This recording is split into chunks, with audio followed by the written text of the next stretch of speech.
registreerime osalejad ka. Kui kellelgi on midagi selle vastu, tõstke käsi.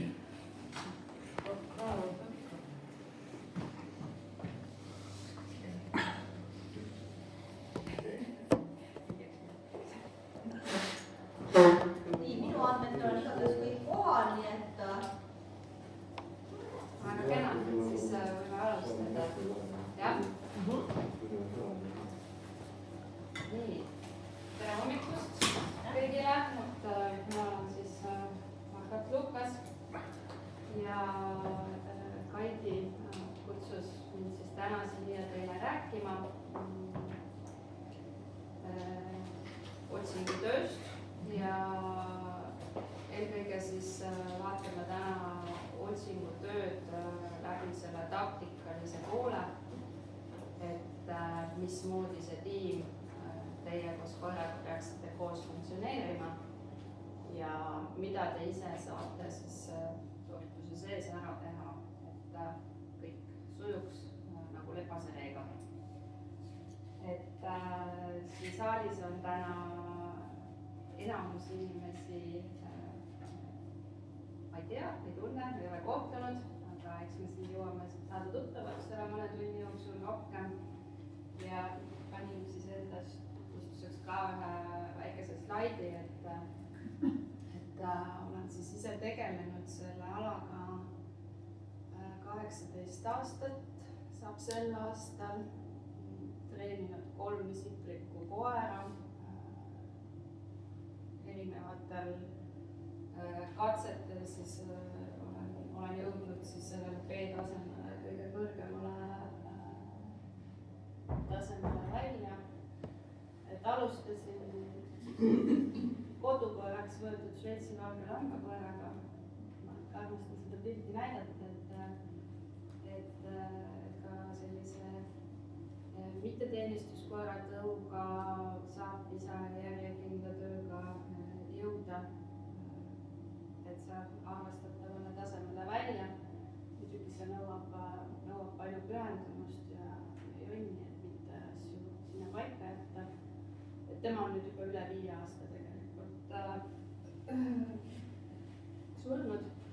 Ja minu järgmiseks koeraks sai siis Hollandi lambakoer, kellega ma siis koos seal ülemisel pildil olen, et tema on tänaseks päevaks siis kohe saab 12 ja naudib ka pensionipõlve. Ja praegune koer, kellega ma siis koos töötan ja kellega mul on siis otsinguteks tase olemas, on siis siin all keskmine, see kõige tumedam, tema on siis samuti Hollandi lambakoer. Alates 2016. aastast olen siis Eestis tegutsenud päästekoerte katsekohtunikuna ja sellele siis on siis lisandunud neid erinevaid kvalifikatsioone rahvusvahelise poole pealt, et täna enamasti hindangi Eestist väljas, et Eestis toimub neid katseid ikkagi nii vähe, et see suurem tööpõld jääb ikkagi Euroopasse ja erinevatesse riikidesse. Ja Eestis siis on mul lisaks kohalikud koolitusalad, samuti koolituskoolitus, koduväljakatse ja veepäästekatse. Neid siis samuti aeg-ajalt on hindamas. Et ise kogu selle 18 aastat vist ühtegi aastat jäänud vahele, kui ma ei oleks startinud oma koeraga või samuti siis vabatahtliku reservpääste koosseisus me siis reageerime maastikuotsingutele. Et kõik see aeg on mul olnud tegevkoer kuskil kukla taga alati olemas, keda võtta ja kellega minna, kui vaja. Aga nüüd muidugi jah, on ikkagi kalender niivõrd endal täis muid tegemisi, et peab vaatama, et tasakaal säiliks, et kindlasti ei tohi tekkida sellist olukorda, mida väga palju tegelikult nagu kohtunike puhul natukene ette heidetakse, et ühel hetkel on nad nii suured eksperdid, et nad ainult hindavad ja kaotavad ise selle reaalsustaju ja oma koertega enam ei tee sooritusi, ei koolita, ei tegele, et see on mulle väga oluline, et kohtunik on ise tegelikult tegev sportlanes, ütleme. katse-eeskirja mõistes, et ta suudab seda õppida ja näitab ka ise, et ta on võimeline neid asju tegema, mida ta teistelt nõuab. Nii, aga täna siis räägime päästekoerte katsete eeskirjad. Muutus sellest aastast siis kogu see eeskirjade pool, alates sellest, et varem nimetati eeskirja IBOR-iks, nüüd on ta siis lühend on siis uus lühend on SAR, mis tuleneb siis pikalt lahti öeldud Search and Rescue. See tahab natukene harjumist siin, sest me oleme 15 aastat rääkinud kogu aeg IBOR ja nüüd äkitselt on meil siis teine nimetus asjale. Et mõlemad on okei, sest et saksa keeles inimesed räägivad ikkagi samamoodi IBOR edasi, aga lihtsalt kogu see maailm, kes rohkem kasutab inglisekeelset tõlget, siis nemad on nüüd siis jah, muutnud selle lühendi suupärasemaks ja arusaadavamaks. Eeskirjad on ühiselt välja töötatud siis Rahvusvahelise Kriminoloogilise Föderatsiooni FCI ja Rahvusvahelise Päästekonventsiooni IRO koostöös. See on olnud pikk protsess. Tavaliselt eeskirjad vaadatakse läbi umbes 5 aasta taguse intervalliga. Et siis korjatakse kõikvõimalikku tagasisidet, ettepanekuid, eelkõige selles osas, mis siis ei töötanud hästi ja mida oleks vaja muuta. Ja nüüd siis selle aasta 1. jaanuarist on meil see uus eeskiri jõustunud. See on ka nüüd üleval Eesti Kennelliidu kodulehel. Leiate selle kuskilt koolitust koordineeriva klubi alt. Kaiti tõenäoliselt võib teile saata ka selle lingi kõigile. Tegelikult saate need slaidid ja see on veel olemas. Jah. Nende reeglitega on üks igavene häda olnud, et ma üldse seda ei eita. Kui loete täna inglisekeelset varianti, loete saksakeelset varianti ja eestikeelset varianti, siis seal on sees teatavad erinevused. Eelkõige tulenevad nüüd sellest, et inglisekeelses on hulk vajakajäämisi. Sealt on näiteks puudu selliseid asju, selliseid detaile nagu jäljeskemi nurkade arv isegi. Et me oleme nagu püüdnud Eestile teha võimalikult hea versiooni. Tähendab seda, et see töö käis kõikvõimalike eri versioonidega ja me püüdsime neid puuduseid, mis inglise keelses, me ise tegelikult saksa keelt ei oska. Aga tänapäeval on igasugused töövahendid olemas, millega saab päris palju ära teha ja sain abi ja nõu ka väljapoolt küsida, et me püüdsime neid puuduseid maksimaalselt eestikeelsest korda teha või välja jätta, kus võimalik, ilma et me tegelikult nagu eeskirja olemuslikku tõlget muutnud oleks. Täna ei ole FCI kodulehel üleval veel õiget versiooni, ma ei tea, millal see tuleb, sest et viimasel hetkel toimus enne eeskirja kinnitamist või kinnitamise protsessis toimus siis suur muudatus sotsiaalse käitumise harjutuses puurekuse osas, kus siis lõplikult otsustati, et kogu see harjutus sooritatakse kõikidel tasemetel koerrühma otsas. Aga Eestis on see eeskirjades niimoodi sees ja siin ma probleemi ei näe.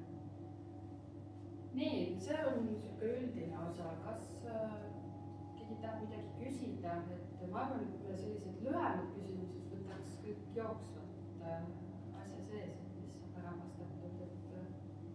Et kui on kellelgi mingi pikem teema või tahab arutada nagu omavahel mitte laia publikuga, et siis minul pärast otseselt kiiret ei ole, et me võime nagu lõppu jätta ka. Palju meil aega nüüd on? 2,5 tundi. 2,5. Okei. Ma arvan, et me teeme kuskil ühe pausi ka kohe. Jah, ikka.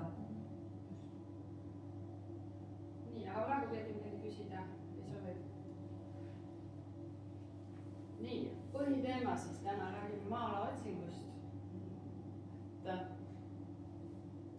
Et siin siis need olulised tehnilised komponendid, millest sooritus siis koosneb. Et OMV roll, siis plaani tegemine, mida ta seal teeb, kuidas ta seal orienteerub, teatud aladel on siis, teatud tasemetel on siis orienteerumise osa tuleb välja, teatud tasemetel enam mitte nii väga. Siis koera ettevalmistus, töötahe, motivatsioon minna otsima. Loomulikult kõige olulisem figurantide teatamine, kuidas seal käituda, mida seal silmas pidada. Ja see töö siis toimub ikkagi koeragi juhtimisel, et see koer peab olema ala peal kontrollitav, juhitav.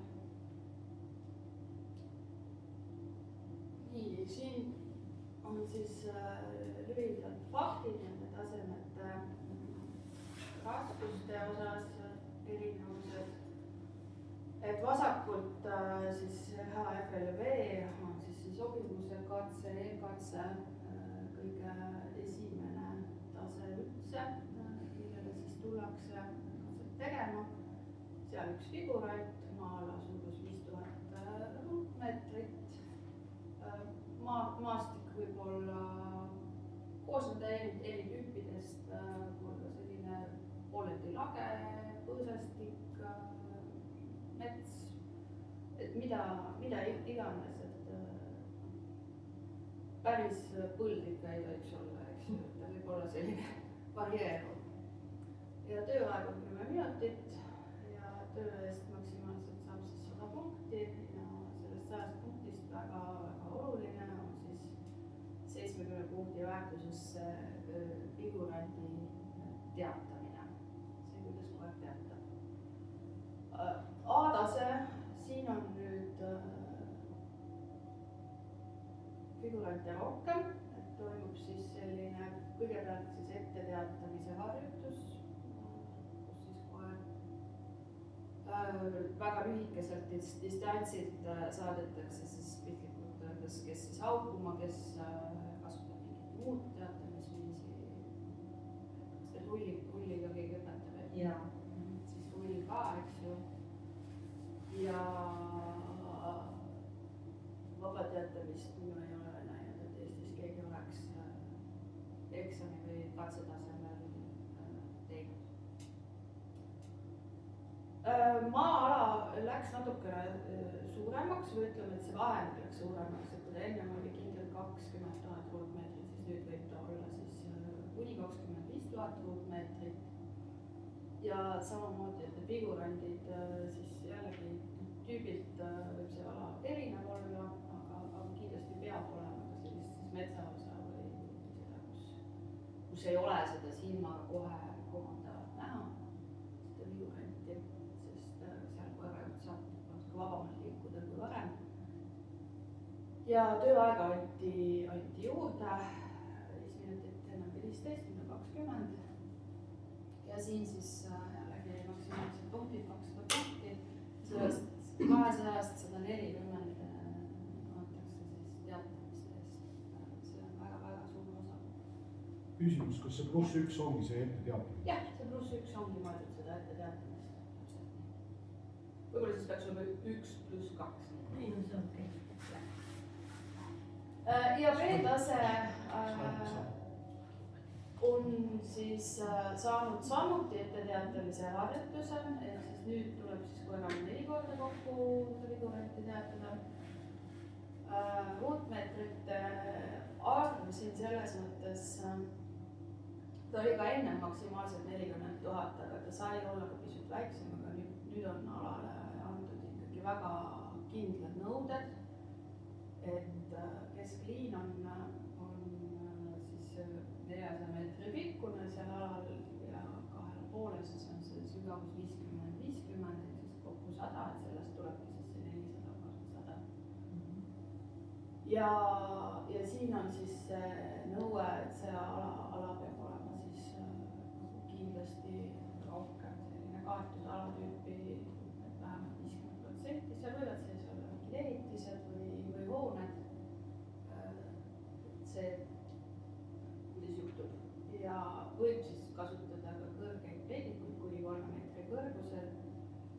noh, ütleme, et mingisugune koht kuu otsas, kui võimalik panna, või siis on näiteks sellised jahitornid või jahiliidud, et seal siis võib olla olukord, kus tegelikult kohe seda figuranti silmadega ei näe, aga peab tuvastama nõnnaallika. Seda kasutatakse aeg-ajalt, aga mitte ülemäära liia, sest enamasti need ikkagi on figurantidele ka üsna ebamugavad kohad. Jahitornis kuskil pukis istuda ei ole nii hull, aga mingisugune kuu otsas istumine ei ole mitte mõnus, kui sul on vaja seal olla.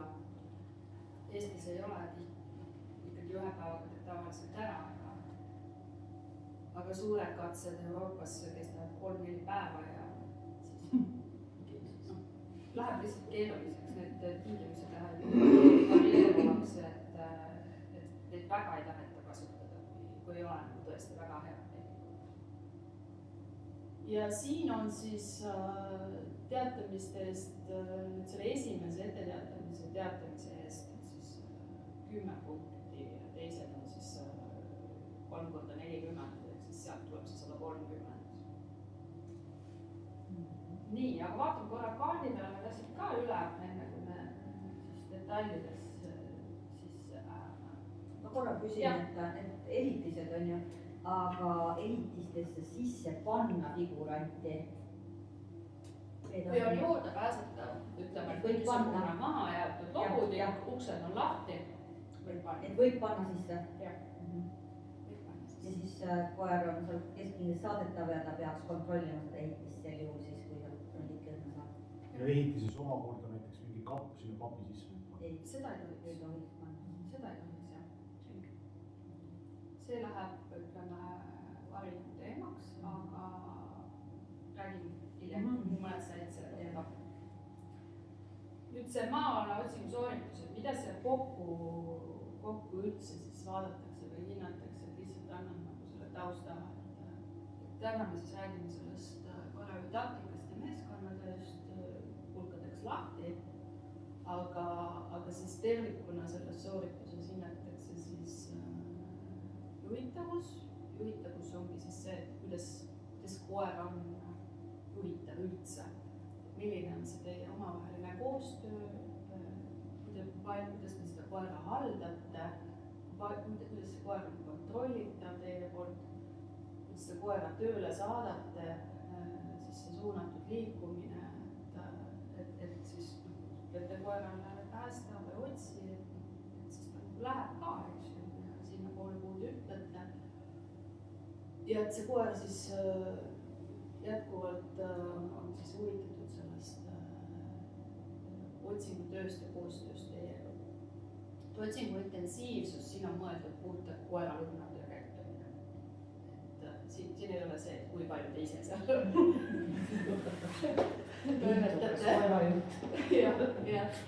Et ikkagi see koera olemuses, see soov leida, see tahe minna otsima seda lõhna, figuranti, et noh, ikkagi üldjuhul on need figurantid selliselt paigutatud, et teie visuaalselt neid ei näe või ongi nad raskesti märgatavad. On muidugi juhuseid, kus te teatud tasemetel saategi kogemata otsa ka jalutada, aga see vähemalt algne ülesande püstitus on selline, et nad ei ole teile nähtavad ja nad ei ole ka kohe koerana nähtavad. Et see koera selline motivatsioon, tahe, temperament, soov otsida ja soov leida on siis see, mida siin vaadatakse. Liikuvus, samamoodi koerast räägime, et koera selline füüsiline vorm, raskustega toimetulek, kui maastik muutub, igasugused kraavid, hüppamised, maha langenud puud, rägastik, kus tuleb teinekord ennast jõuga läbi pressida, kuidas ta nendesse suhtub ja nendega toime tuleb. Siis iseseisvus, jällegi on mõelda koera, et see koer on võimeline iseseisvalt toimetama, ta ei vaja teie pidevat sellist käsku, tuge, ta ei tule teie juurde abi otsima. Ta töötab kaugel, aga olles samal ajal teie kontrolli all ikkagi või visuaalselt kuskil nähtav. Ta võtab otsuse vastu kaugemal ka ise, et me siin klassika on selline, et koera on lõõg, koera millegipärast ei saa aru või pane tähele ja talle tundub, et koera juba tükk aega ei ole ja ta kutsub koera tagasi, aga koera on lõõg ja koer sellel hetkel väga hinnatakse seda, et selles olukorras ta jätkab selle lõhna täpsustamist ja läheb vaukuma ikkagi või siis võtab otsuse vastu, eks ju, teatada figuranti, selle asemel, et teie esimese kutsumise peale tulla tagasi ja loobuda sellest, eks ju, et see on selline sihuke konfliktne moment natukene, eks ju, aga see on nagu väga, väga hinnatud, kui koer selles olukorras ikkagi teeb iseseisvalt selle otsuse, et see inimene on see, et ta seal tegema peab ja ta ei lase ennast selle momendil häirida. Iseseisvusega on jah niimoodi, et see on nagu keeruline, et ühest küljest me tahame, et koerad on iseseisvad ja nad töötavad meist eemal, teisest küljest jällegi kui läheb raskeks, siis see iseseisvus nagu hakkab kokku kuivama ja mida raskem koeral on, seda vähem ta kuhugi eemutada tahab ja seda lähemale ta hakkab ka teine hoidma. Aga ta on kõigest 10 punkti väärtuses, et enamasti kui kuna see muutub seal soorituse sees, et ütleme nii, et kui koer üldse mitte kuhugi ei lähe, eks ju, siis on loomulikult arusaadav, et see skaala jääb sinna allapoole, aga kui see nagu varieerub seal soorituses, et siis enamasti on see 2-3 punkti piires, eks ju, see, mida seal nagu hinnatakse. Nüüd taktikat me praegu rohkem lahti ei räägi, sest me räägime sellest nii väga palju. Figurantide teatamine, see määrab alati tulemuse, eks ju, me vaatasime eelmisel slaidil neid punkte, mis figurantidest saab, et siis see on kindlasti nagu kõige olulisem osa üldse kogu sellest koolitusest, mida koertele peaksime õpetama. Aga kasutan tahvlit korra, seletame ära seda, mis muutus uute reeglitega teatamise hindamises. Kui me võtame selle kõige lihtsama veetaseme, esimene tase, meil on siis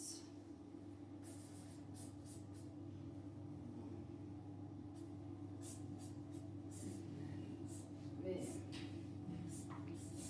100 punkti, 70 teatamise eest, 30 töö eest. Nüüd uutes reeglites siis muutus teatamise juures see osa, et mis juhtub siis, kui koer haugub ja teie lähete sinna juurde. Kuidas te selle koera ära kutsute, kuidas see koer seal käituma peab. Seda osa nimetatakse instinktivahetuseks, motivatsioonivahetuseks ja sellest teatamise osas, selles 70 punktis moodustab see osa 30%. Ja 70% jääb siis sellele teatamiskäitumisele, mis toimub enne seda, kui teie sinna jõuate sinna figuranti ja koera juurde. See 30% on 21 punkti. Et see on väga suur osa. Et varem ei olnud seda eeskirjas selliselt paika pandud, aga nüüd tuleb sellega arvestada, et see käitumine, mis seal olema peab, kuidas see toimuma peaks. Ma ei tea, kas te olete seda treenis käsitlenud üldse või? Jah. Et kui sealt nüüd läheb nagu asi käest selles mõttes, et kohe haugub, et see on niisugune enam-vähem haukumine, võib-olla mõned pausid siit-sealt, äkki teeb seal väikse tiiru selle aja sees, kui te seal lähenete, aga ei midagi hullu, ütleme, et see haukumine on näiteks hindele hea. Ja te lähete sinna juurde ja kutsute koera, koer tuleb, tiirutab selle tugev vigurandi, kutsute uuesti, võib-olla seal kutsute kehaga ka, paar-kolm käsku ära kutsunud, panete selle koera lamama, lähete selle vigurandi juurde, see koer ei püsi tuleb järgi, eks ju.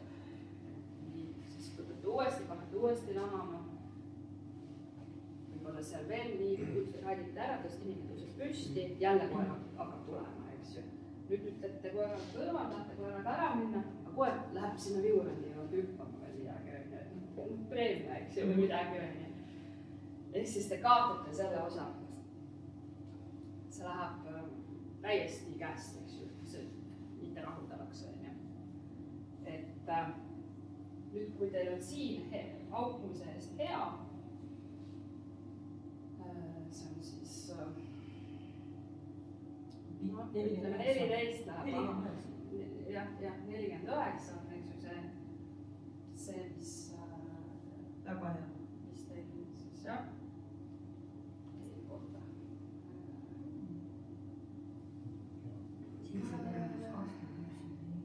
21, siin saab olla, siis 49 saab olla see maksimum, eks ju. Ja nüüd võtame siis, ta läks nüüd heaks, eks ju, siis ta läheb 2 korda 4,9, viitsi arvutada, just rääkis numbritega.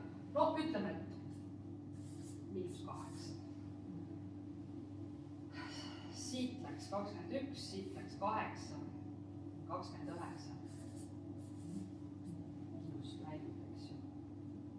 Et seda väga palju tegelikult. Ja järgi on meil siis, eks ju, see, noh, kas ta tegi võõratu töö, ei tea, eks ju. Päris võõratult tuleb üsna harva.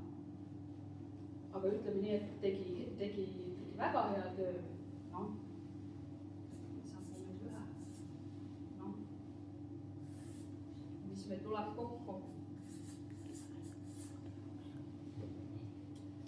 Ehk siis koer saab 70 punkti vaelu kokku saadist, eks ju. Mis see miinimum üldse? 150, tähendab, 70 miinimum. No, lihtsalt see ei pea kõik niimoodi olema, aga ma lihtsalt tahan välja tuua selle osa, et see on hästi suur muutus. Ja see on ka selles mõttes konfliktne, et koolitamisel, et me tahame ju selle koera motivatsiooni figurandile kogu aeg tõsta, eks ju, et koer on hästi motiveeritud, aga nüüd see lõpp, mis seal saabub, et see ei ole üldse nagu nii tore, et sellega tuleb jah vaeva näha, et seda tuleb tegelikult koolitada ja see on nagu treeneritele mõttekoht, et kuidas selle koolituse üles ehitavad, et see ühest küljest ei kahjusta seda figurandi üldist motivatsiooni ja teisest küljest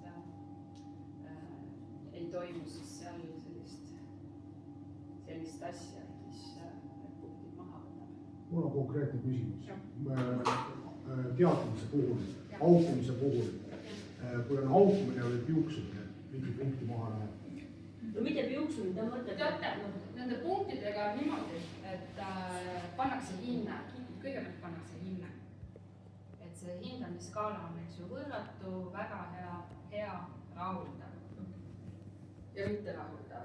Ja see on tegelikult, ei ole pilti selle kohta, et 100 kuni 96 on siis see võõratu, eks ju, väga hea on siis 90 kuni 95, hea on 80 kuni 89 ja siis 70 kuni 79 on ju rahuldav. Et siis selle alla 70 on siis see päris väga suur osa, eks ju, mis ongi tegelikult see mitte rahuldav, aga see skaala ots, eks ju, ühes otsas on mitte midagi ja teises otsas on ikkagi väga palju punkte, et kui sul ühe asjaga läheb nagu kehvasti, et noh, ja sa saad sealt ikkagi üle poolte võib-olla tegelikult kätte, et siis see lõpptulemuses ei pruugi see asi nagu halb olla. Aga teatamise puhul jah, see koer ikkagi peaks haukuma. Seal loomulikult on vahel mingisugused pausid, väga pikad teatamised tegelikult tähendavad seda, et koer katkematult lihtsalt 2 minutit järjest ei haugu niimoodi, et ta ei hingaks vahepeal, eks ju.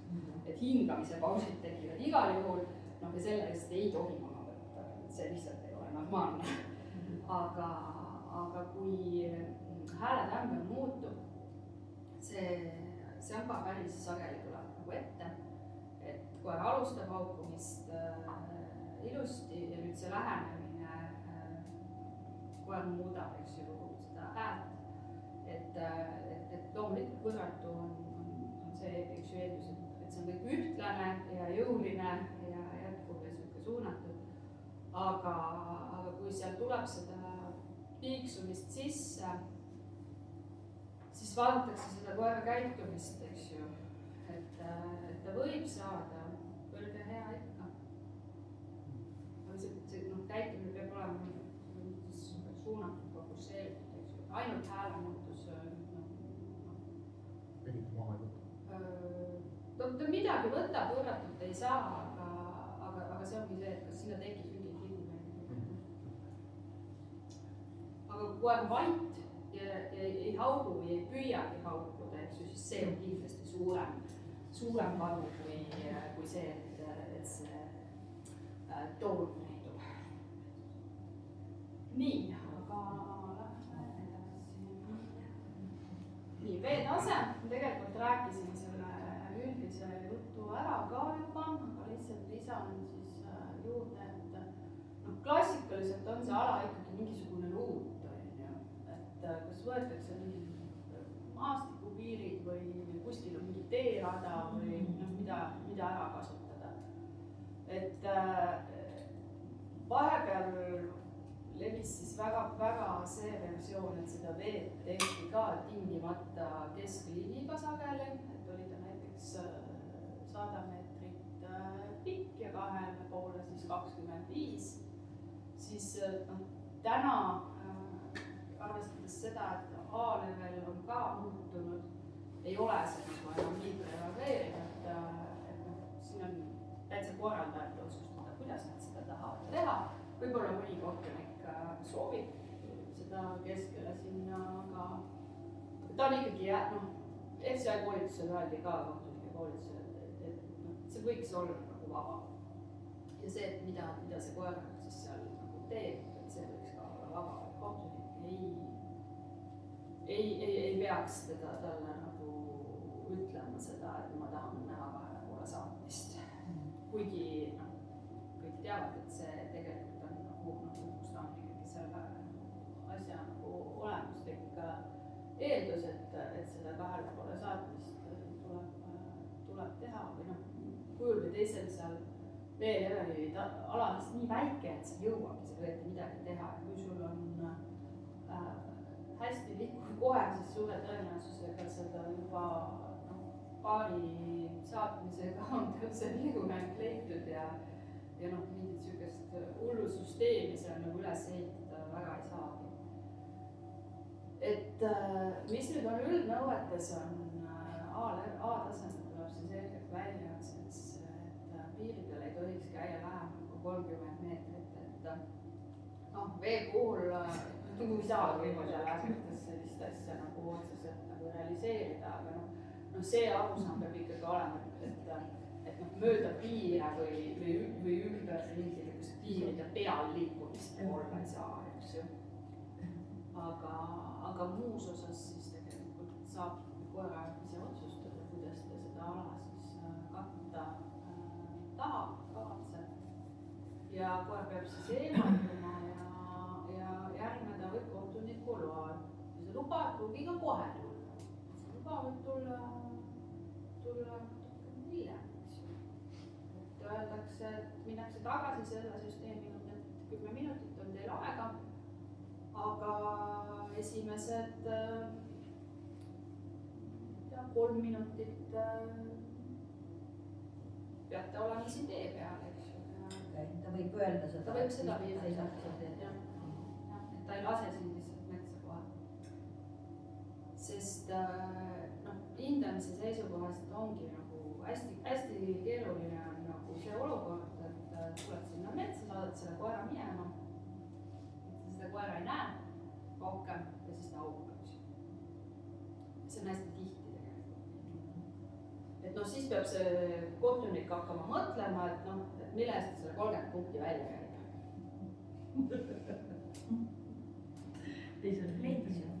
No aga mille eest selle 30 punkti välja käib? Sa ei ole mitte midagi näinud. Koolikool leiab ka vahest. Et see on natukene selles mõttes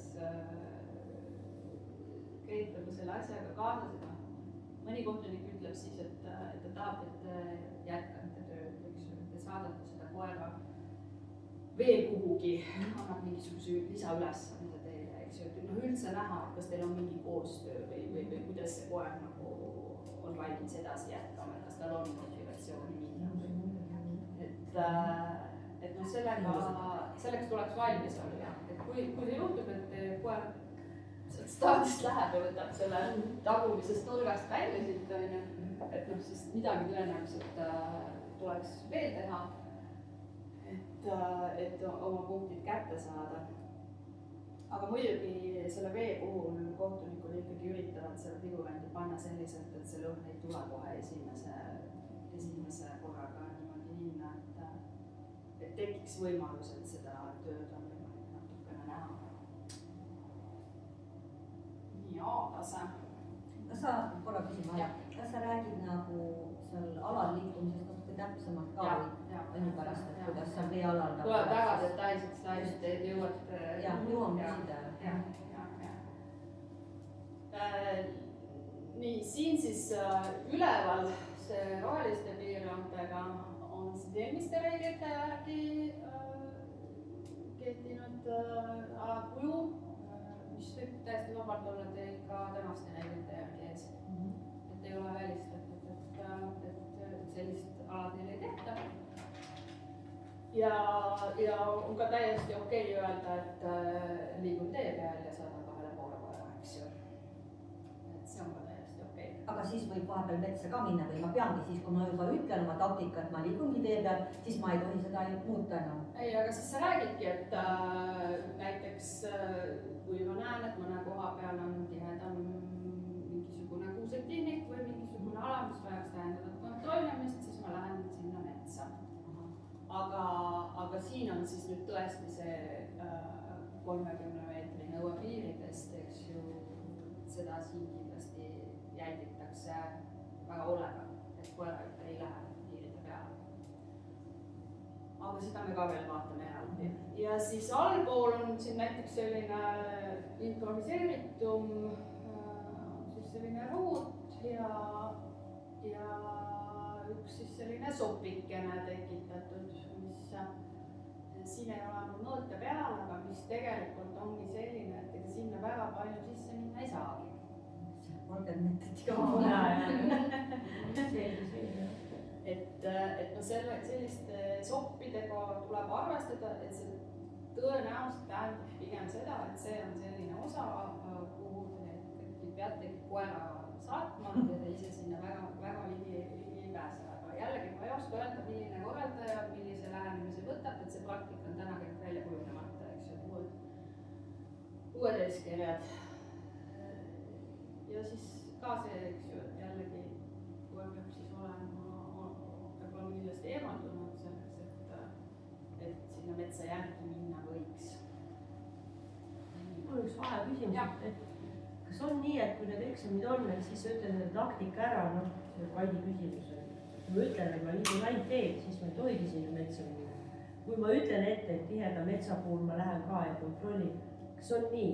Rääkisin ära, pean sinna taktikas muutust teha ei tohi. Võib küll. Tohib? Jah, ainult, et käsi püsti. Okay. Enne kui sa hakkad mingit muud asja tegema, pead kohtunikule ütlema. Vahet kägust ütled, et muudan taktikat, nii. Ja kui ta ütleb sulle, et jah, okei, siis on täiesti okei. Kevem lugu on siis, kui sa ei ütle ja hakkad nüüd soolot tegema, siis ta ütleb sulle, et sa ei pidanud taktikast. Aga see tuleb. ja siis B-tase uute eeskirjade järgi on siis üsna ette määratletud, et siin siis ka lihtsalt kaardi peal üks variant, aga suures pildis midagi sellist nad olema hakkavad. Võib olla selline looklev siia-sinna, mingisuguses osas võib siis ka veel L-täht tulla kõne alla, et see ots keerab siis kas üles või alla. Aga siin siis on see, et koerajuht on ainult keskliini peal, ainult siis teatamise ajaks, eks ju, võib minna alasse, et koer ära tuua ja see liikumine on ainult ühesuunaline. See on nagu hästi piiratud, et sa võid koera saata tagasi suunas, aga siis ise tegelikult enam tagasi minna ei saa, kui sa oled kord siia jõudnud oma 30 minutiga, siis on sul üldiselt öeldes väga vähe võimalusi, et sa saad ainult siin piirkonnas töötada. Ma ei tea, mina luban mõned sammud siit tagasi tulla, aga mitte üldiselt rohkem kui 50 meetrit, et lihtsalt, et ta saab siin saata, aga kui ta on juba kiirustanud ja tal on siin sees, eks ju, siis on see game over. Koera võid saata, vaid ise ei lähe tagasi. See on nii pikk maa, et ta ei lähe tagasi nii kaugele enam. Aga võib üritada? Üritada võib, jah. Aga see on juba, see on läbi, jah. Siis on midagi teha.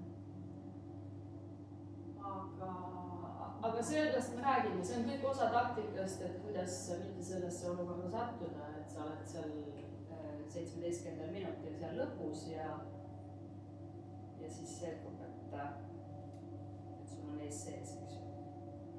Kas vahendid, mida koerajuht võib kasutada, see tuleb ka kaardi kompis? Nii. Siin on üks selline täiesti vaba käega võetud ala, millel on igal pool looduslikud piirid.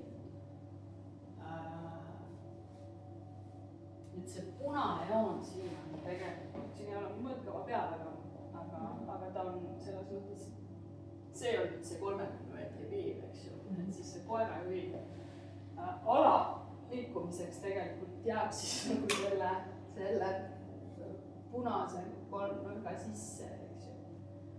Ja kui nüüd vaadata näiteks, kust poolt tuul puhub, väga tihti lääne suunast, et siis siin ka, et kuidas siin liikuda, mida on mõistlik, kuidas sa tegelikult nii, et sa lähed siit sisse ja kui sul on öeldud, et sa võid teha siin, mis sa ise tahad, see tegelikult ei tohi ületada iseenda jälge, vähemalt sa ei tohi plaanid teha sellist, et sa kõnnid tagasi sinna, kus sa juba oled olnud. Sellist, nagu tegelikkuses juhtub, see on teine asi, aga esialgu su valikuvabadus on tegelikult see, et sa oled paremale või sa oled vasakule, eks. Et ega sul siin mingit muud väga head valikut ei ole. Et antud puhul, kas keegi tahab pakkuda, kuhu tema läheks? Paremale läheksite, jah. Mööda seda punase piiri. Miks te lähete paremale? Vahumisse otsa, siis et rohkem saada seda lõhna alla tuult just, eks ju. Et siin on kindlasti sellise juurde eritähelepanu all on kogu see serv, on ju, koera juhtimise mõttes. Ja see nurk ja see nurk seal, eks ju, kust on nagu täiesti selgelt näha, et tuul viiks kõik alast välja. Ja ütleme, et tulete sealt vasakult poolt nurgast tagasi ja kui teil on midagi leidmata, võite veel keskele minna kuskilt siit, eks ju. Aga suure tõenäosusega tuleks ikkagi siia paremale minna uuesti kontrollima, ma arvan.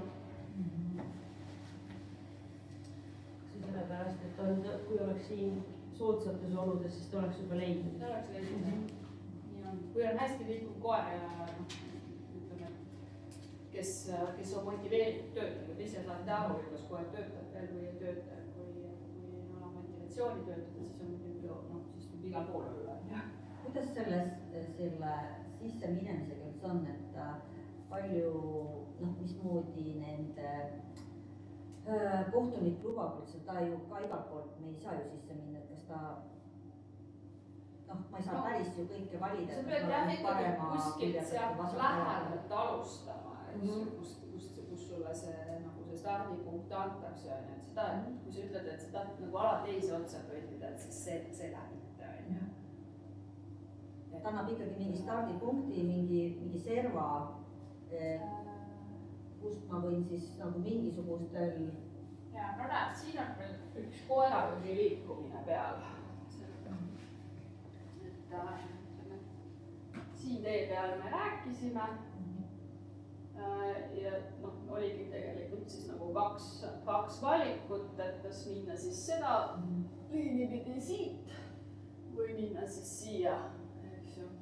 Et ta oleks võinud ka öelda, et kõnni täpselt 30 meetrit niimoodi ja lähen siit, ütleb, et selles raadiuses kuskil siin ta ikkagi peaks seda tööd alustama. Et siin ei ole koera liikumist, aga siin on koera juhi liikumine. Et miks ta siin läheb selliseks imelikuks, on tegelikult looduslik takistus. Et selle liini peal jookseb suur vettäis kraav, kust lihtsalt ei saa inimene üle. Ja siis ta jäi sinna ülekäigu kohta otsima, et see on see põhjus, miks ta enda jäiga tegelikult sisse uuesti läheb. Ja see on lubatud siis? No ta ei saa tõesti üle. Aga kas mõne juhul, kui on väga mingi tõesti raske maastik, on näidustatud ka see, et sa ei lähegi kohe alasse, vaid sa võib-olla saad kiiremini, kui tuulesuund on näiteks täitsa ebasoodne alasse minnes näiteks koerajuks.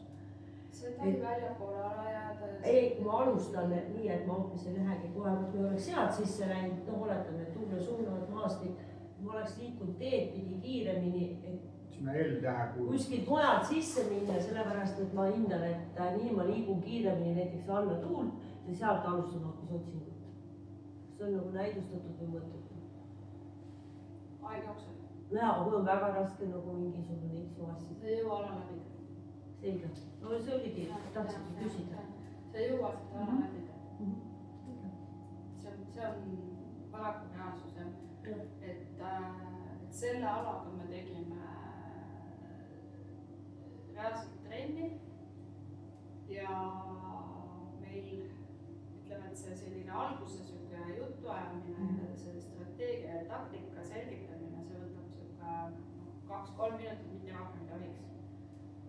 Ja need 3 koera tegid seda ja meil kõigil jäi aega üle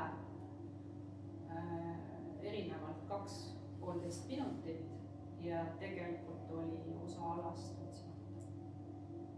Kui naisi Nad leidsid nagu varem, aga kui nad oleks pidanud kogu ala, siis oleksid juba jäänud hätta. Seal ei ole palju aega, jah. Kui tuul on läänes, siin on mingi tee, siis on tee peal liigunud kiiremini siin metsases, kas ma ei või siit alustada ja tuul toob mulle lõhna, ütleme, pilguna liigub siin kuskil. Sa võid proovida, aga sa ei tohi mööda piire kõndida. Aga ma pean ikkagi üle piirist siis. No siis tuleb ikka saada. Selles mõttes sellisel juhul on nii, et ütleme, et see on päris pikk maa ka, see on siuke 150 meetrit, ütleme niimoodi kõndimist. Et sa võid proovida vaadata, mis juhtub, et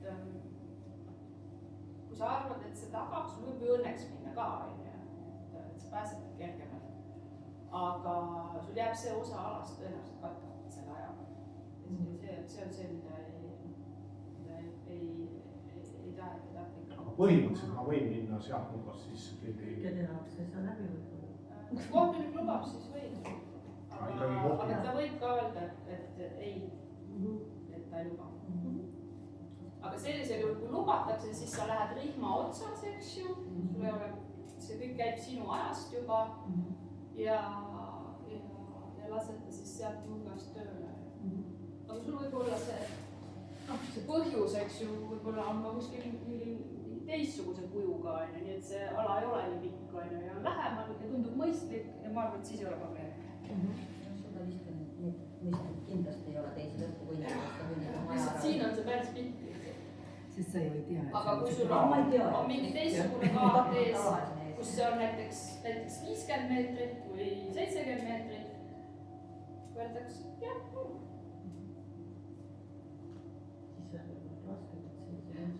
kas selle väiksema kahvi suurus on suurem kui 50, et kuidas see koerajuht sinna sisse läks? koer hakkas rohkuma. Ta oli selles mõttes läinud üle selle kraavi ja koer hakkas rohkuma. Pidi sinna igal juhul minema.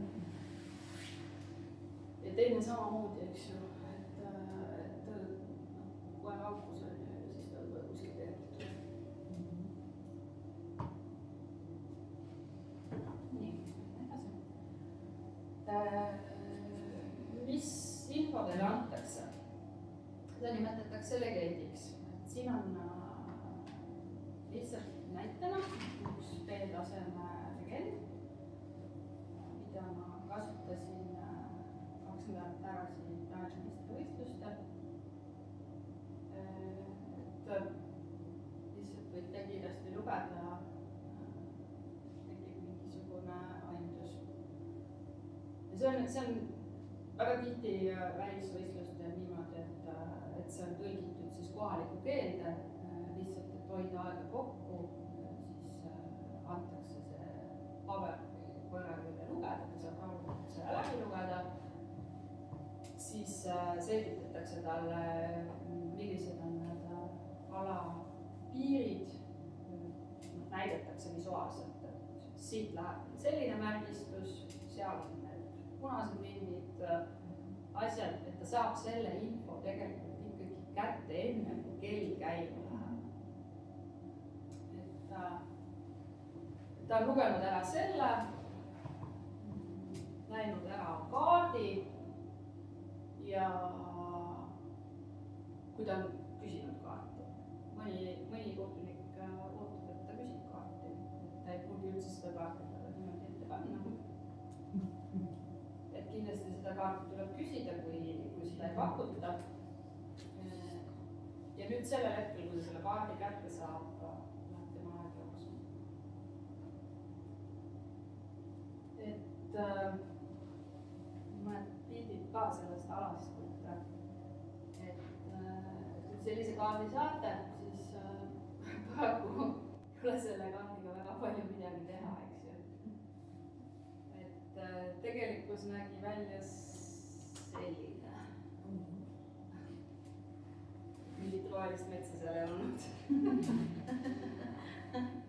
Aga natukene selgitada, mis siin oli, siis see ala algus oligi pigem sellist väga lagedat tüüpi.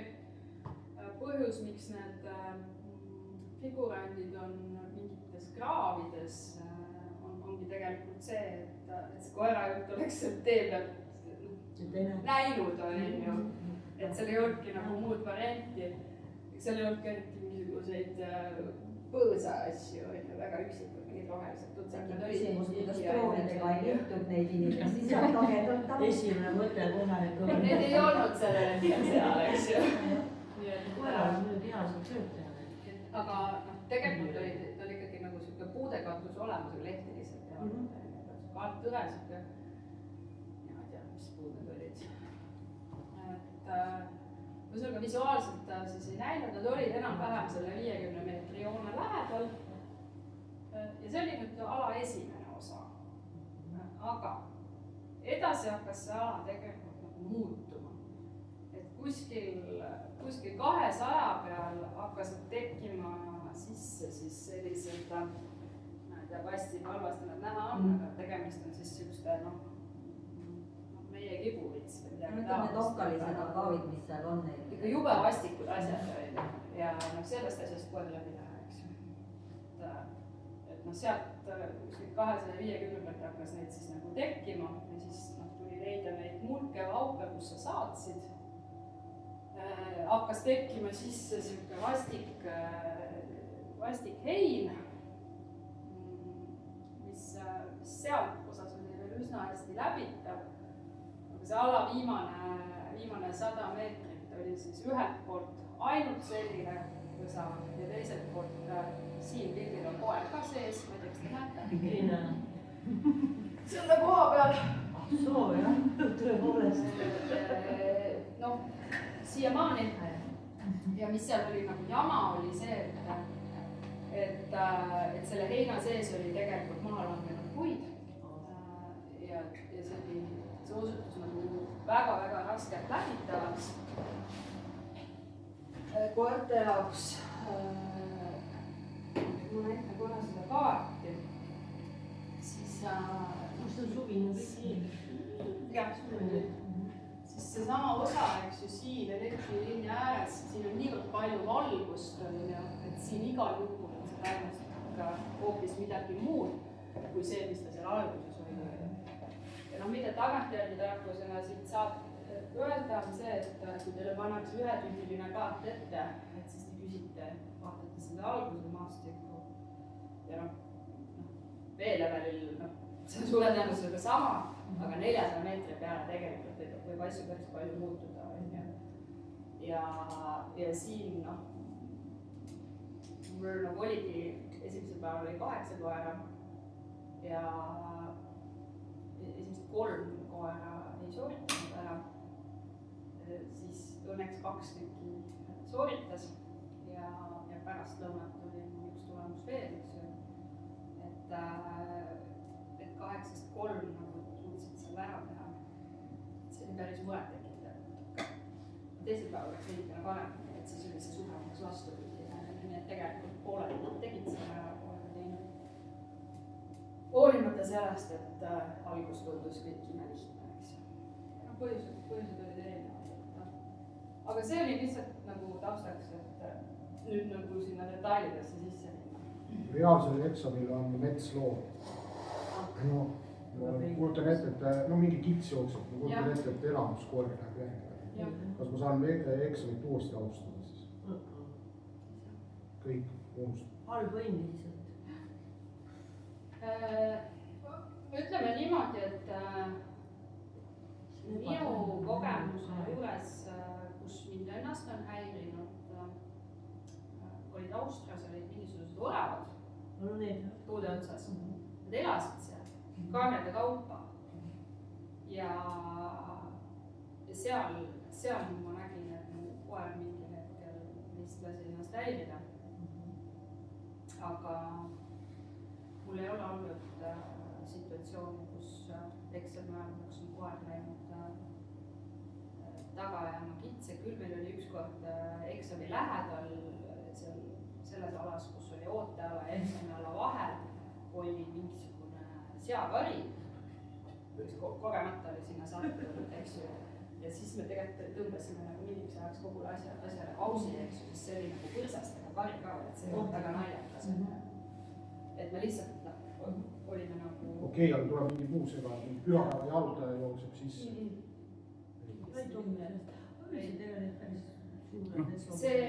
See kindlasti ei ole mingi teema, et jalutaja on sees. Küll on, ütleme, et seenelil on natukene kehvem lugu, kuna see seeneline võib seal olla, eks ju, hükitada ja mingisugust korjust teha.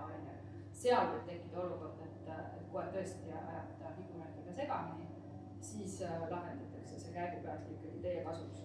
Aga see, kui koer läheb metslooma taga ajama, siis seal ei ole midagi.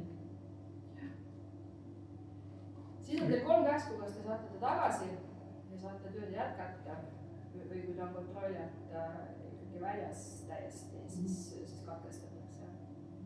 Aga ütleme nii, et see 3 käsku on ka niimoodi, et teil ikkagi antakse mingisugune aeg. Ja mõned vilistavad siis üks või teevad midagi. Et kui ta tuleb tagasi selle aja sees, kui kohtunik ei ole nii näidanud, siis te saate jätkata. noh, eks kõik on inimesed, et mingi võimalus teile antakse, et see ei ole niimoodi, et kits läheb ja koer läheb ja et noh, siis öeldakse, et kutsu on ju. Ilmaga võib ka ju mitte vedada, et on täielik tuulevaikus, udu, vihmasadu kaks. Nii, aga kui te nüüd olete sinna tulemas, olete seal kuskil autoga kohal, pargite, saate tegelikult juba natukene nagu aimu, et mis kohta te olete tulnud, kui vaatate kaarti või midagi, noh, mingi info hakkab ikka liikuma, kus suunas ala on ja kas tuult on või kust poolt ja mis teil need ilmakaared ja asjad on, et kindlasti võtke see aeg, et te olete mu koera ära jalutanud. Mina ei tea, minul tavaliselt seal koha peal need koerad ei tee enam mitte midagi, et mida te kodus need asjad ära on. Et vähemalt suur häda on kodus tehtud niimoodi, et ma olen näinud, et on tehtud, siis ma saan öelda, et on tehtud. Et tihti seal nad enam ei teegi. Ja siis, et teil on kõik asjad kaasas, et asjad me räägime eraldi. Ja et teil ei ole kaasas mingisuguseid üleliigseid asju. Et see käib eriti igasuguste selliste preemiate kohta, mis võivad valel ajal kuskilt välja kukkuda. Et need tuleb ka kuidagi niimoodi siis kas paigutada, et neid ei ole. Või keegi ei tea. Mul on selle metskitse teema kohta küsimus, et elektroonseid vahendeid ei kasutata eksamil loomulikult, aga kas tal võib olla see GPS rihma küljes? Koeral? No kohtunik näeb, et ma ei jälgi seda, aga ise ei või. Ei või, ei ole lubatud. Kaelaripp, puhas kaelaripp. Midagi muud ei ole lubatud, aga kaelarimm kõik. Või teil on siis mingid traksid, aga mingisugust seademist ei ole lubatud kasutada. See on koera turvalisus. Vest, kelluke, need asjad on kõik. Teil on kogu aeg kontrolli ja ta ei lähe kaugemale kui see ala. Et need... Päris elus loomulikult laske käia. Ja. Vest ja kelluke on ikka keelatud. Ei ole. Need on lubatud? Jaa. Okei. Kelluke väga levinud, kellukest väga palju kasutatakse. Et mina ise kasutan ka ja mulle meeldib ja ma kuulen, et mu koer on piirkonnas, ma ei tõmble üle, eks ju. Ja kui ma ei kuule kellukest, siis ma tean, et see on tegelikult ikkagi juba alast väljas ja mu peale reageerib. Mina ise kasutan kellukest.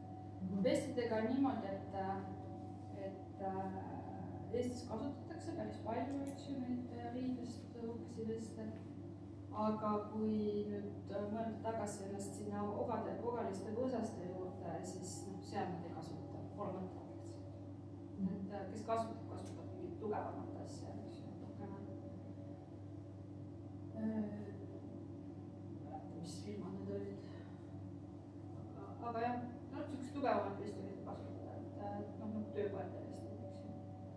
Sõltub sellest, millega te olete seal, aga panid lihtsalt otsingu jaoks mingi pehme kaelarihma ja see kelluke oli kaelas ja läksid palju. Nii, siis kui soovitusele tulete, siis koer on alati rihma otsas, eks ju. Tehakse siis raport ja kiibikontroll. Kiibikontroll on siis mõlemas soorituse osas, et lihtsalt seal otsingu osas lõunatöös ta ei ole siis hinnatav harjutus, aga muus osas siis on ikkagi nagu sellised tavapärased nõuded, et koer istub teil kõrval. Ja saate seal öelda või näidata, et kus see kiip nagu kõige kergemini leitav on, et mida kiiremini ja valutamalt see läheb, seda parem on. Muidugi lugejad on ka ikka nii erinevad, et mõne lugejaga leiad need vaevu, hakkad seda sinna poole panema, mõne teisega ei leia nagu üldse. See on jälle natuke õnne asi, et missugune lugeja ja korraldajad on. Aga jah, mul on hea lugeja ja ma olen väga rahul sellega,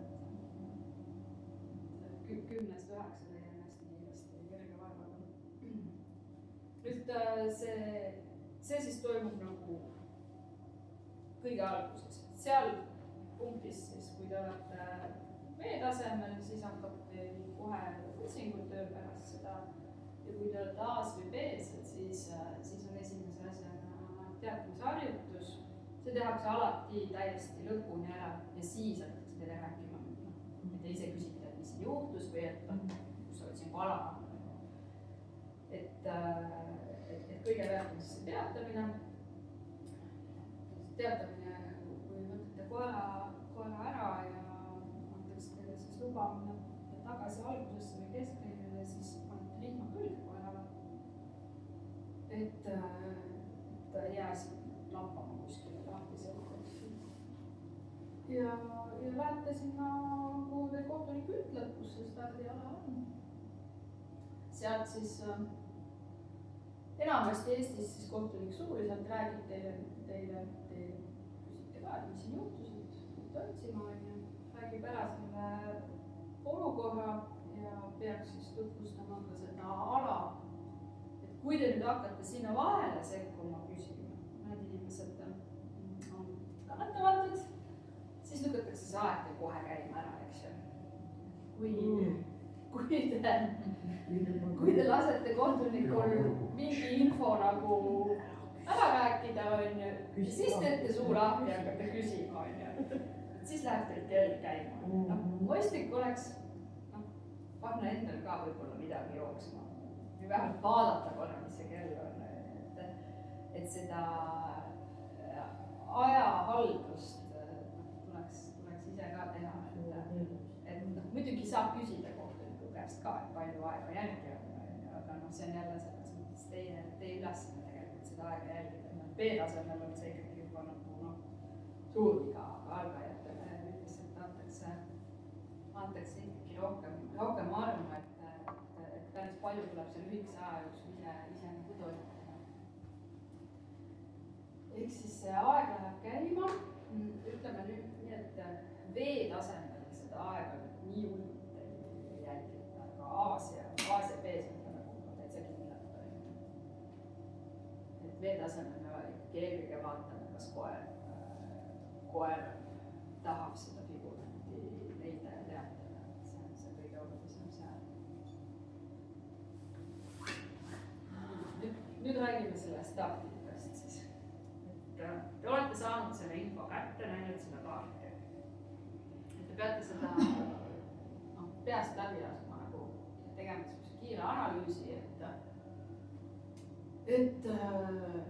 kas teil on kõik, mis võimalik olemas või on teil vaja midagi küsida juurde, eks ju. Siis te peate seda oma plaani selgitama, siis te peate oma plaani teostama, siis tegemagi seda, mida te nagu rääkisite.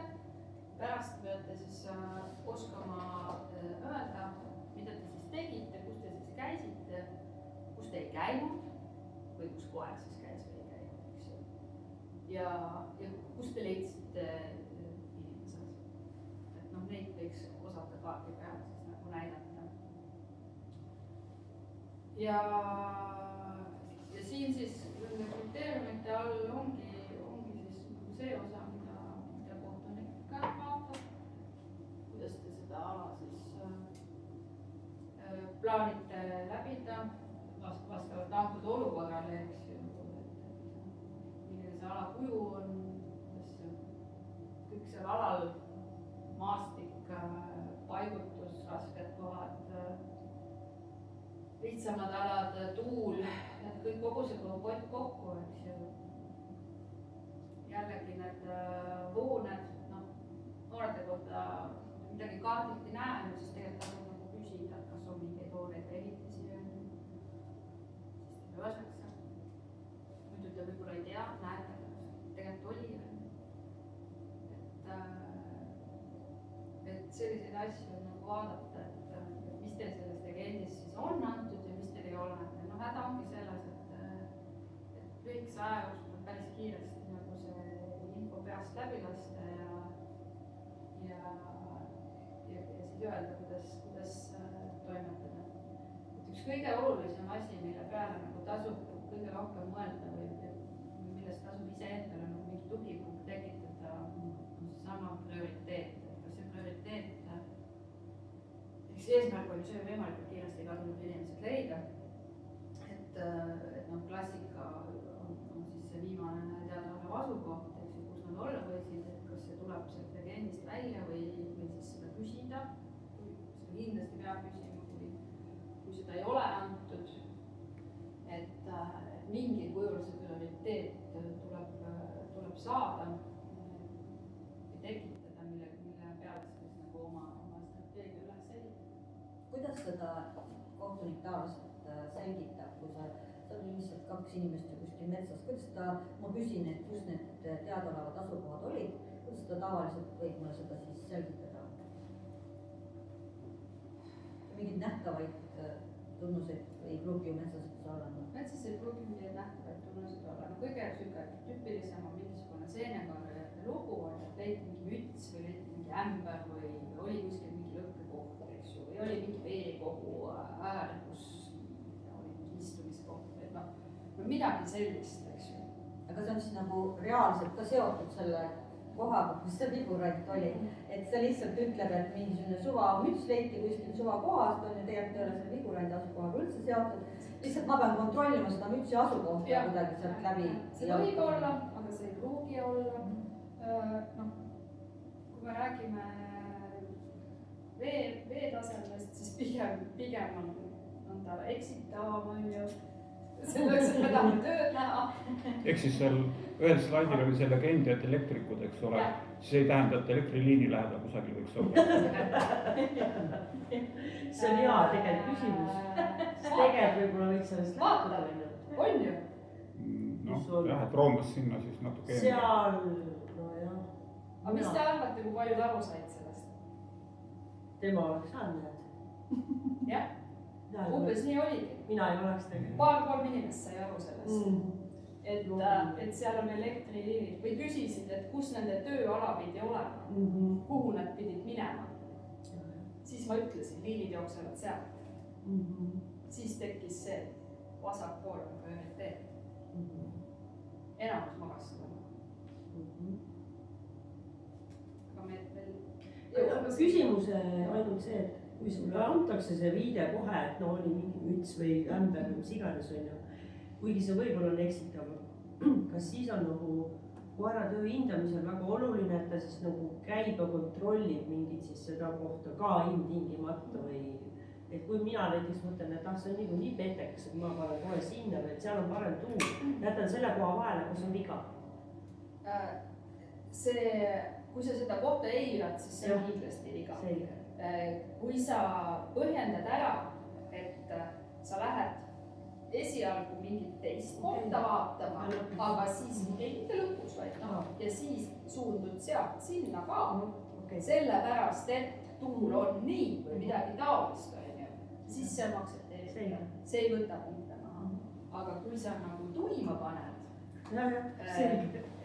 et siis ja seda ei arvesta ja see on täiesti selgelt nagu välja tulnud, kas siis selle küsitluse käigus või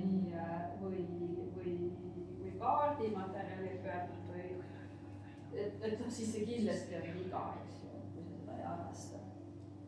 Aga öeldakse, et leiti ese, kas see ese on seal füüsiliselt olemas? Ei ole. Lõhkekoht kindlasti võib olla, aga see võib ka olla nagu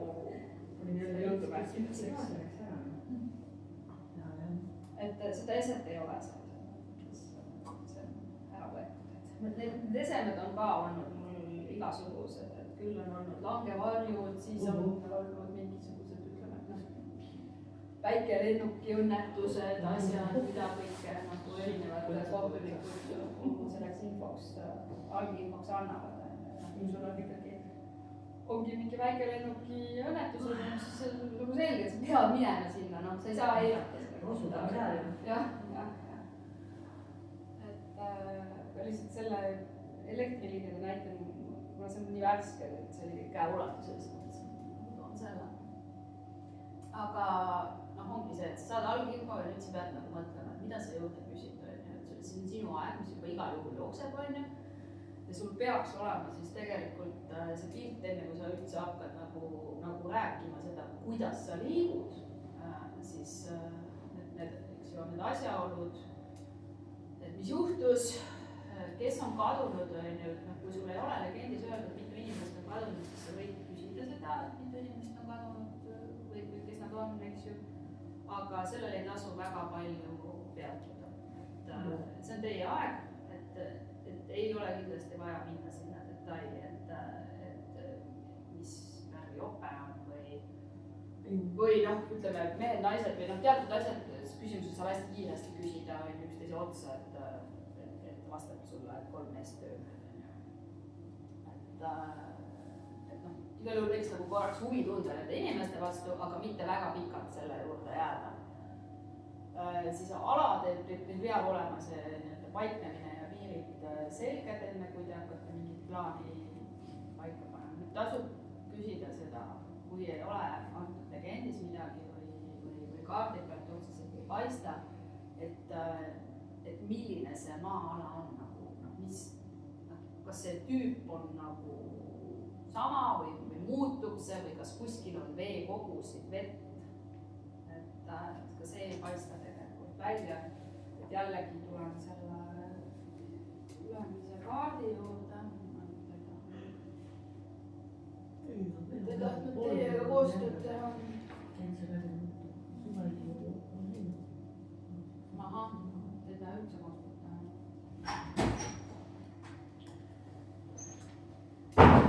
Võta antud uuesti siin proua.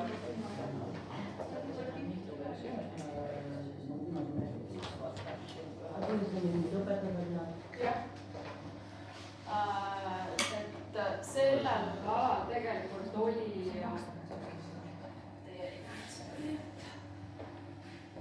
siin piirkonnas oli mingisugune veekogu, ka madal. Laevad läksid kõik mõnuga mõistama sinna jaugele. Et kes küsis, see sai teada, aga muidu tegelikult ei olnud tegelikult.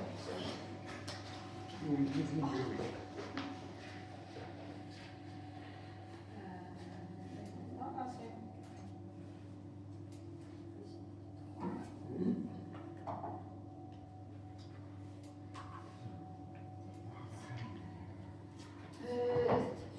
jah, mingisugused ohtlikud kärsakud, kaldad, et mingit sellist nagu piirkonda veel tuvastada, et kus seal võis olla mingi põhjus, et inimesed juhtus midagi. et noh, neid tasub kindlasti silmas pidada, eriti juhul, kui te olete sellisel alal, kuhu teil on suhteliselt vaba juurdepääs, et noh, ei ole seotud selle keskpiiriga. siis on neist rohkem abi. Siis tegevused enne otsingut, et kas kuskilt on otsitud või on mingeid hääli, need on alati, hääled on alati selgelt vihjed, samas need piirkonnad, mille kohta on öeldud, et siit on otsitud, on ju, just keegi käis seal, on ju, et noh, siis võib-olla see ei ole nagu number 1, kuhu te lähete, on ju. Kui teil on seal mingisuguseid valikukohti, siis küsitakse tavaliselt ohud, riskid. Kui teil on legendis öeldud, et mingeid ohte ei ole, siis väga pikalt sellele peatuma ei pea. Metsaalade tavaliselt on see jahimeeste küsimus, kas jahimehed on teadlikud.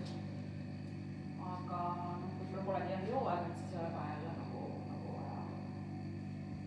Ja noh, kui on mingeid liikumise teemasid, vahest on pandud selline triik teile sisse, et on mingisugune ala, kuhu ei tohigi minna inimene või ei tohi minna ka koer.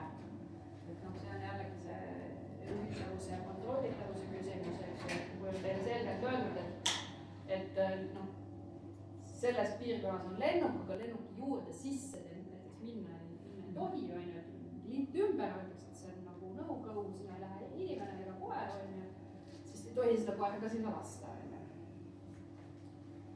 Siis enne jällegi, kui te ütlete, et mida te siis täpselt teete, siis tuule ja õhu liikumise suuna määramine, et see tuleks ka teha ära. Seal alguses, noh, see sõltub jälle sellest, et noh, kui te seisate keset mingit lagedat teed ja siis viskate seda puudrit õhku, on ju, siis tõenäoliselt see ala peal toimub midagi muud jälle, on ju. aga jah, et tehke seda seda kujul või teisel, et kohtunik saab aru, et te olete sellega nagu arvestanud. Et see, kui te ainult vaatate puudelatva üles ja ütlete, et tuul puhub sealt, et see võib-olla ei ole kõige sellisem. Puudel on ainult või on mingeid abivahendeid? On ikka, ma räägin sellest. Kas sellist asja tasuks alati nagu kohtunikule nagu verbaalselt väljendada, et seesama, et nüüd ma kontrollin tuulesuunda või nüüd ma panen stopperi käima või nagu, et kas see ise teeb? Jaa, see on okei. See jätab selles mõttes teist siukse nagu asjalikuma ja tegusama mulje, kui me räägime. Aga püsima vaikselt. Aga kaart on alati selline aerofoto. Ei pruugi. Sest sealt tegelikult kõike infot ei näe ju. Nad ütlesid, et seal on mingi tink või midagi, see ei paista. Hästi arva antakse teile väga hea orienteerimiskaart. No veits parem tuli seal nüüd lisaks või? Sellele inimesele või oligi, see oligi kogu see? No ta on ka koha peal, selles mõttes ta näeb, et ta midagi see oligi see kaart, jah. Ega midagi paremat väga ei ole. Selles mõttes on meil, minule üldse ei meeldi sellised kaardid ka, kui mulle pannakse ette puut ja siis on seal ütleme roheline mäng näiteks. Sama hästi sa võid seda mitte näidata, küll seda mitte näidata tegelikult. Mulle endale meeldivad rohkem sellised alad, kus ongi mingisugused maastiku vahendamised ja et ma ka midagi saan sealt kaardilt aru. Aga see kõik sõltub, et meil Eestis on nagu see, meil on sidemaa, meil ongi väga otsides, siis ikka leiab ka mingeid kohti, kus sa saad midagi huvitavamat nagu sisse võtta. Korraldaja teeb, aerofotot annab ka ju teha suurema. Nojah, praegult on ju lihtsalt suvine pilt, eks ole, roheline laik, midagi detaili tegelikult ei saa aru.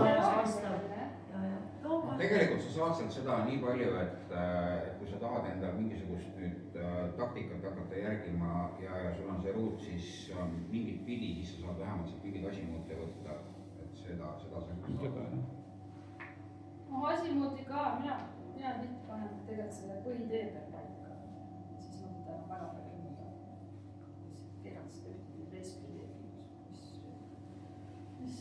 et oleks nagu aru saada, aga see ongi see, et kui sul on nagu ruudukujuline asi, siis on lihtne üles hoida, aga kui ta läheb mingisuguseks looklemiseks või vabaks, kas need küsimused peaks kõik ära küsima või kui näiteks legendis ei ole juttu piirangutest, siis ei pea nendest rohkem küsima või iga tark on üle küsida? Sõltub sellest, mis teil, üle neid asju küsima ei pea, mis legendis on öeldud. Ja kui midagi on puudu, siis... Kui legendis ei ole piirangutest juttu, siis ma pean küsima. Jah. On hea küsida. Nii, siis kaardi puhul me rääkisime, et kui midagi kaardi pealt on võimalik lisaks saada, siis see antud juhul see elektriliinid oli tegelikult see, mis sealt võis märgata. Enamik inimesi sellest aru ei saanud, aga oli kõik, kes sai. Ehk siis see prioriteet, et peaksite selle kätte saama. Kui üldse mitte midagi ei oska välja mõelda, siis teetegi tuule järgi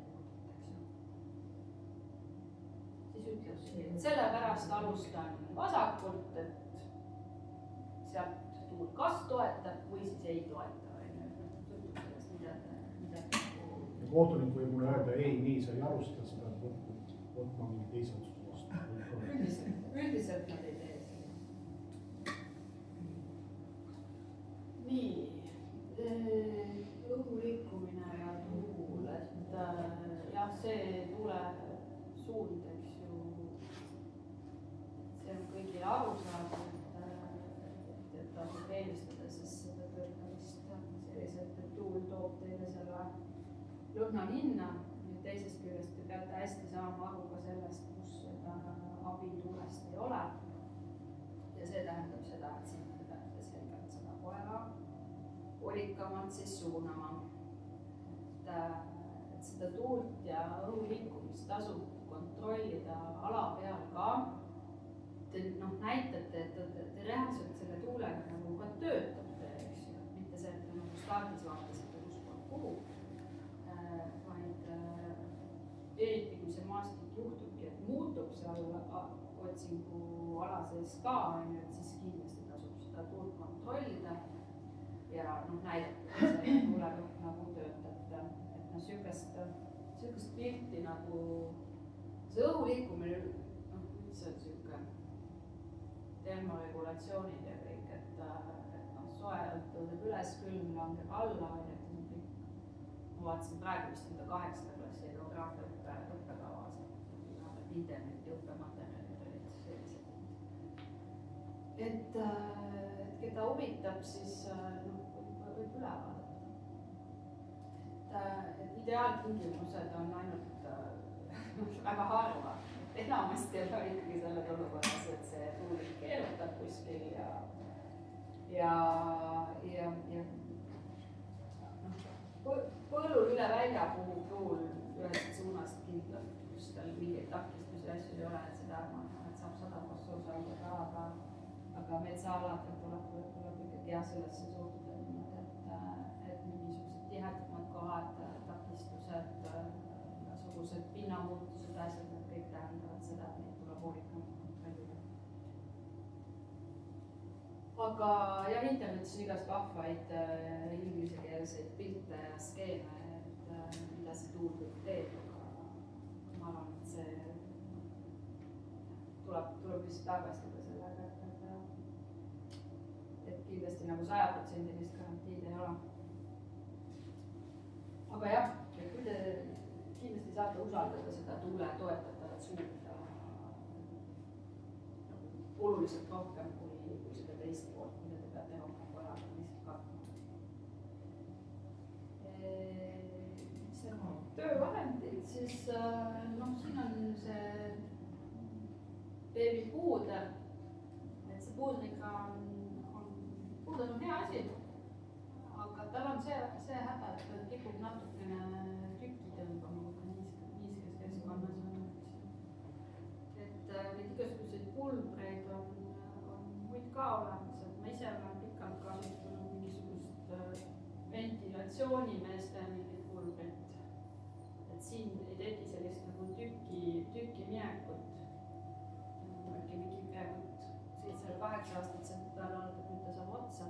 Aga mingid jahimeeste pulbrid on ka olemas, et jahimepoolidesse midagi. Ma olen suitsumees, siis suitsu on vahepeal põlema panna. Soorituse ajal suitsetada ei tohiks. Ta mõtles tuule suunal. Jah. Või ainult korra põlema passis. Ei, metsa ei pea suitsu panna. pigem ma küsiks seda, et no soorituse algusesse võib seda puudrit kasutada, aga ütleme, kui mul metsas on mingisugune või no soorituse ajal tekib error, ma tahaks tuule suunda täpsustada, kas ma võin uuesti seda puudrit kasutada? See on kogu aeg kasus. Suitsetad, võtad, paned, aga väga huvitav töö vahel, mida võiks proovima alati treeningutes. Seda, igast muud asju on ka olemas, et mõni kasutab mingit krepppaberit ja niimoodi, aga mulle ikkagi on ka meeldinud selline asi, mida saab õhku jõustada. Et tulevärki ma ei soovita, et tulevärgiga on selles mõttes nagu, eks ju, väga kuivadel aegadel üldse seal metsa vahel nagu ei ole hea seda jaksi ka käima tõmmata, et varingus saadetakse teid enamasti sellega üldse koju, et seal tihti on loetletud ohtude hulgas ka üles, et mingisugune gaas, et see on kinni keelatud, aga et ikkagi ei tohiks seda hoiama. See viimane küsimus selle kohta, et aga nüüd ütleme, kui on ikka täis niiske ilm, siis ei olegi tegelikult üks abivahendit abis. No kui ikka sajab, kas see siis... See mul on niiskus kindlasti. Ei, seda küll, aga kas ta näitab ka midagi, kui sajab ega ta ei lennu. Kui ta sajab, siis vajub kõik alla. Just, et siis tegelikult meeldib abivahendit, hea abivahendit. Siis on vihma. No ütleme nii, mida maailmas kasutatakse, on, küll on palju raha, siis võib endale osta tsirruse vintdetektori,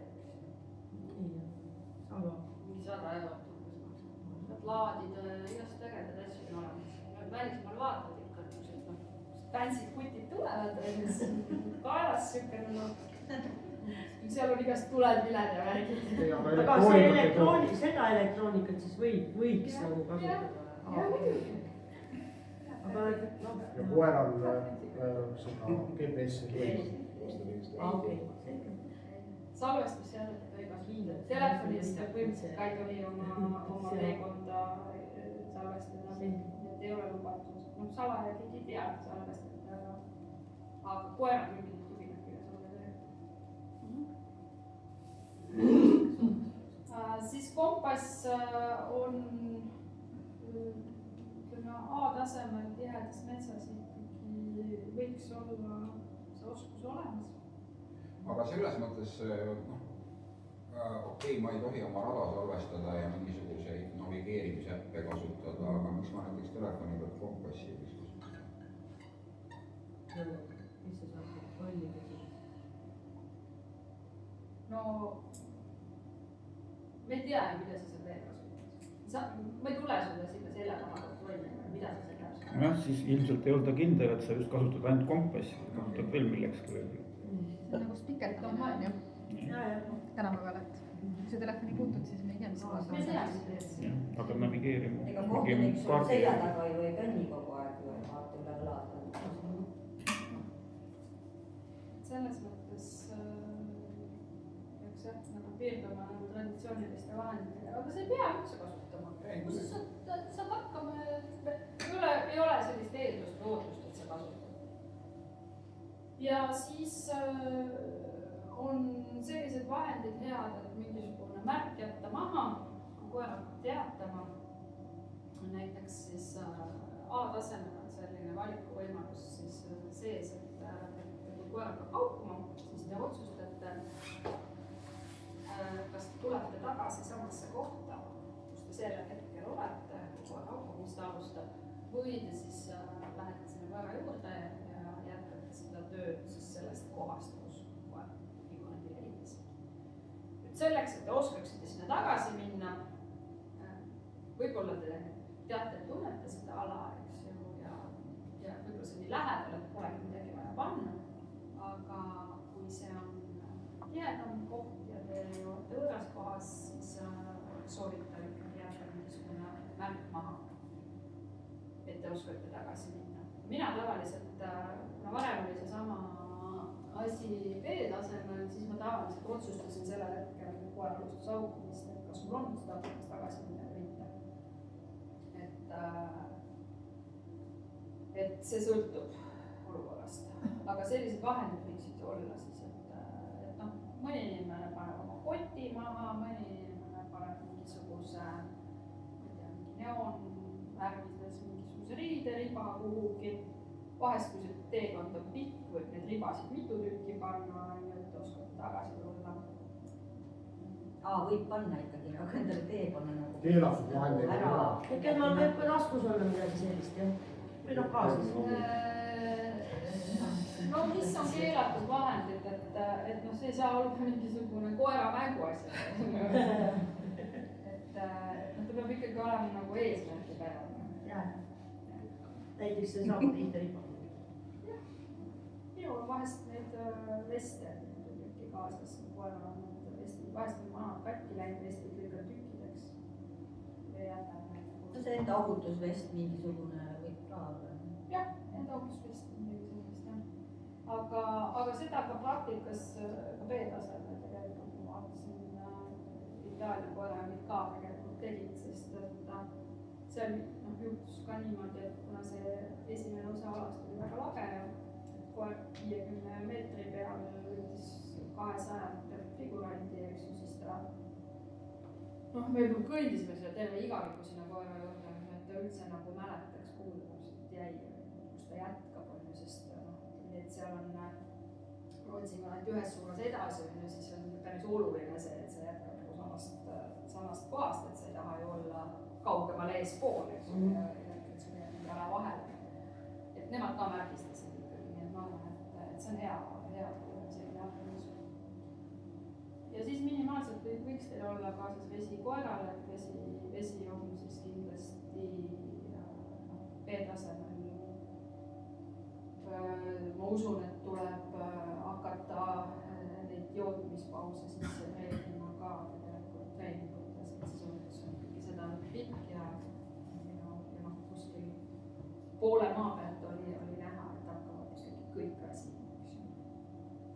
Võib-olla sihuke harjumus tuleks endale sisse harjutada, et nii, et kõik on läbi ja siis hakkab korrale juua ja siis on tihti korrale märke, et kõik on läbi ja rohkem siin midagi enam ei tee. Tavaliselt on see juba nii palav, et siis tahan ise ka, et joon ise ka selle kuulamist. Aga kui see veekogu on seal kaardi peal olemas, kas sinu igakülgi koer läheb sinna, ma ei tea, omab lõunatama korra ja siis paneb edasi? Või joob? Kui koeral on joogijänu, siis tegelikult teie koerale peaksite seda märkama, et siis te peaksite nagu loomast hoolitsema. Kui ta nüüd läheb sinna, joob sealt natukene, jahutab seal kõhualuse ära, kutsus teda ära, jätkab tööd, ei ole midagi. Te nüüd ei saada sealt välja. Et ta seal niimoodi eelistabki sinna jääda lõõgastuma. Siis on teine asi. Aga see hästi sõltub jälle sellest olukorrast, et mis ilmaga on tegemist. Ma ise ütlen küll, et ma eelmine aastal sattusin augustikuus Austriasse, kus oli Viinis oli kuuma hoiatus 35 kraadi. Ma arvasin, et see ei ole võimalik lihtsalt.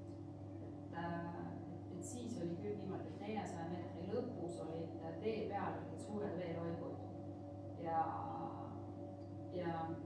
mina seda küll nagu ei karistanud nagu seal sellele, et need loomad lihtsalt, nad langesid sinna loiku, eks ju, ja kaifisid seda vett ja tegelikult see värskendus nagu aitas nii palju,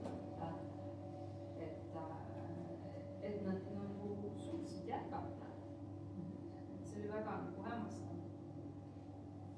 Aga kui ilm on sihuke keskmine või normaalne, et see näha on nagu ühele lihtsalt vesi meeldib, eelistab seal olla, et siis see mõjutab midagi rohkem. Kui koer metsast välja tuleb, siis see võtab punkti maad. Otseselt. Mis meil oli? Okei. Nii, nüüd teil on nagu kõik info käes, eks ju. Ja nüüd te peate tegelikult Rääkima seda ka, eks ju, kuidas ja miks te siis nagu plaanite võtsida.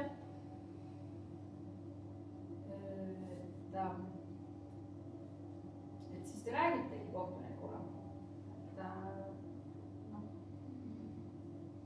miks te kuskilt alustate.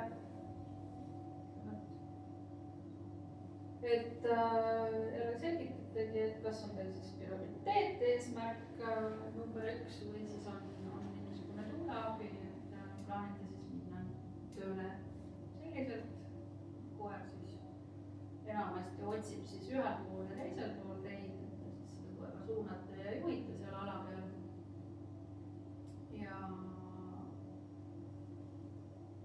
Ja siis tuule osas sai öeldud, et kus võimalik, siis usaldage seda, et ärge seda koera nagu ülemäära kulutage ja käsutage, et pigem siis seda koera rohkem suunata sinnapoole, kus see tuule ei aita. Kui teil on mingisugune plaanimuutus, siis tuleb seda alati öelda. Mingi põhjendus võiks ka seal olla, et sellepärast, et siin tuul muutus või sellepärast, et näen, et siin on maastik teistsugune, et siis lähen ja kontrollin midagi täiendavalt. Et üldjuhul siis tegelikult tagasi minna otsitud alasse ei tohiks.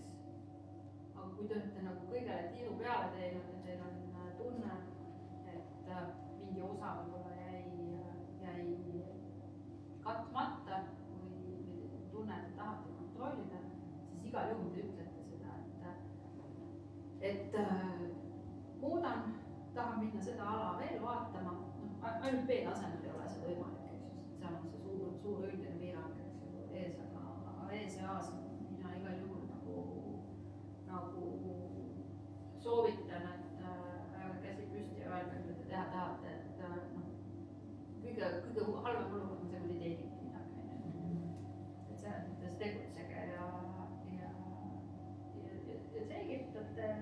mida ja miks ja siis ongi juba kohtuniku otsustada, kas see, kuidas ta teeb, nagu seda arvestab või mida ta siis sealt maha võtab või ei võta, aga teie ülesanne igal juhul need figurandid nagu sealt kätte saada.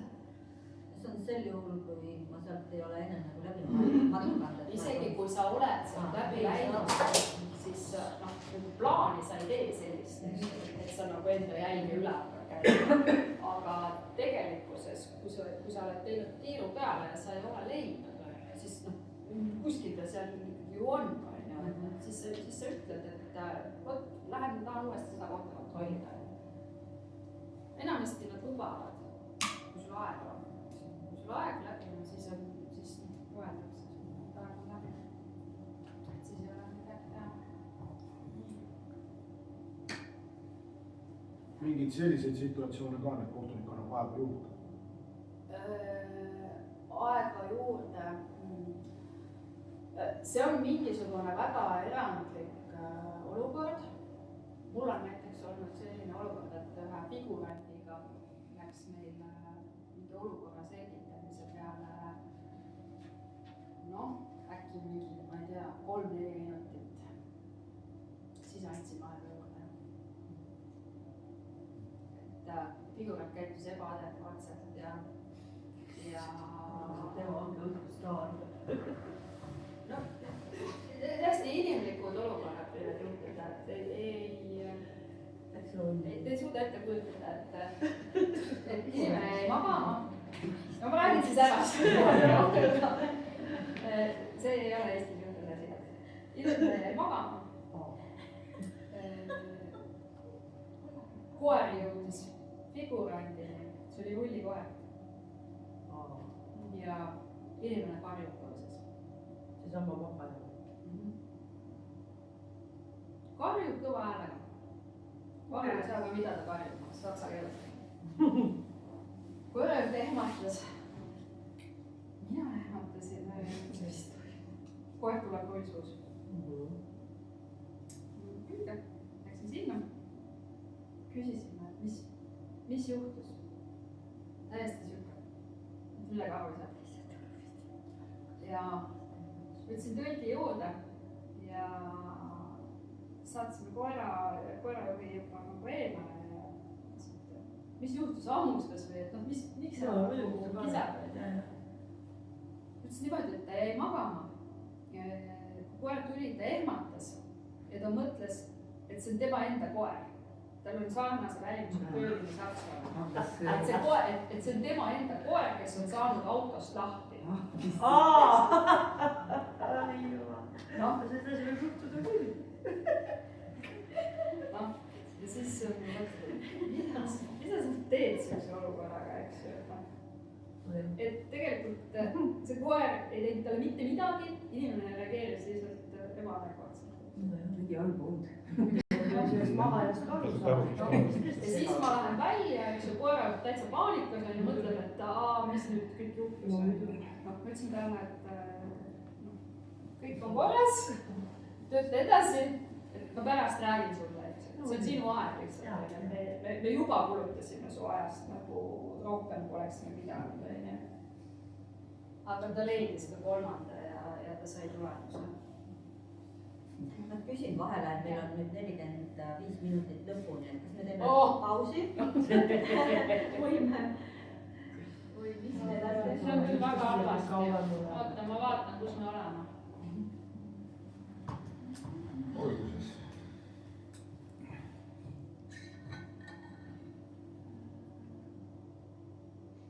Ma räägin ära kiiresti. Ja siis teeme pausi. Nii, nüüd ühesõnaga, nüüd te olete kõik ära rääkinud, kuidas te lähete ja nüüd te lihtsalt hakategi seda tegema, eks ju.